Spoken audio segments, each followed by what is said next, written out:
last year, Jan Tratnik won it from the break with Nils Pollitt with him, but I think he was benefiting of the fact of having such a strong team like Wout Van Aert behind kind of marking moves. He's not really going to have that luxury this year. Yeah, I agree with you. He doesn't quite have the team strength. And maybe if they get somebody like Roger Adlia, perhaps we're overlooking a little bit. He was very good at the end of last year and definitely took a bit of a step up. And I think they'll be going with a strategy of trying getting the moves with Tratnik, Lascano, and Adlia. And then the rest of the team might be behind in Group 2 or Group 3 or whatever it will be, depending on the race situation, protecting Meus, keeping them in there for a sprint, because at the end of the day, yes, Tratnik won ahead of Pollitt last year, but third place was Wout from a pretty reasonably sized group. So you do end up with this sprint for minor placings usually in Omloop Het Nieuwsblad, especially on days which this is going to be like, which is going to be pretty decent weather. If it's obviously worse conditions and it's wet, you see a more attritional race, but finer weather tends to favour a little bit more of a conservative race style. So I think they're just going to be playing the moves, try and get three guys in a front split and just keep pinging riders off the front or going with moves and seeing what happens. Well, we might as well turn our attention towards. We've got quite a lot of teams here when you think about it. We won't cover all of them. We'll throw some of them in the outsiders category. Sorry, Jasper Philipsen and Arne Deli actually as well. Okay, Arne Deli did win in the Torla province. Jasper Philipsen looked like he was fairly good in the UAE Tour, just didn't come away with a win, didn't beat Janta Milan or Tim Merlier, but we know he's a very good RD sprinter.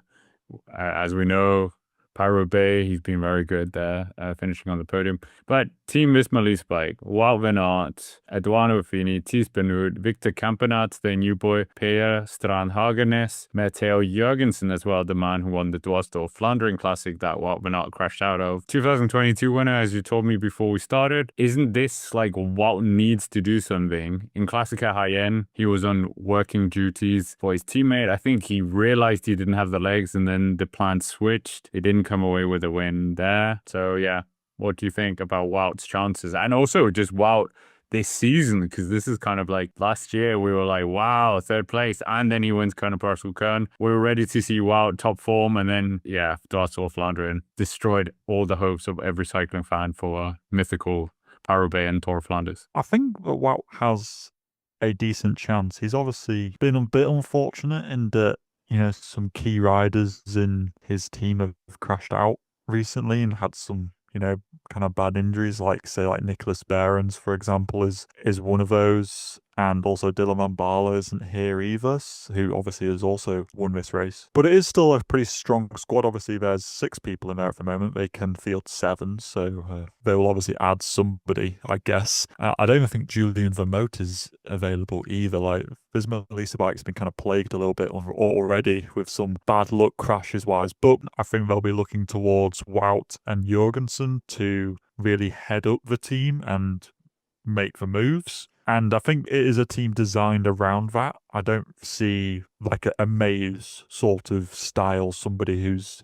there, like if they brought Coy here, for example, although he's been ill. But the point stands that they don't really have a sprinter who's going to be sat back waiting for the race to come to them. They're going to have to go out there and really make this race. And I think with the likes of Benoot, Hageners and Kampenaerts, they've really got the ability to do that. So I think you're going to see a pretty aggressive Visma-Lease bike with Wout and Jorgensen trying to make this race as attritional as possible. Probably in that like before the Mur and the Bosberg. I think that you're going to see it in that sort of 80 kilometers to go. Probably going to try and make a move there. And I think that Wout, how's he been looking? I mean, he was all right in Algarve. He did put in a decent TT on the last day. I think I'd have more confidence if he did better on the Alto de Foyer on stage 2. I think a Wout in better form would have finished higher up in that stage. And like you said with the Classica Hayen, he was the protected rider, but then like you say, he switched to work for Ben Tulloch because he was pretty gassed. And for me, that doesn't bode too well if Wout is in a Classica Hayen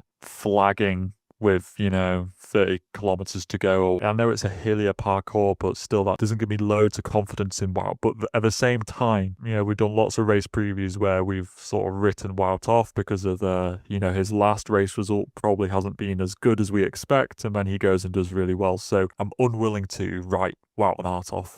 whatever happens this year, this Omloop, do you think are we going to see the best Wout in this classic season? He's even doing Amstel Gold this year as well.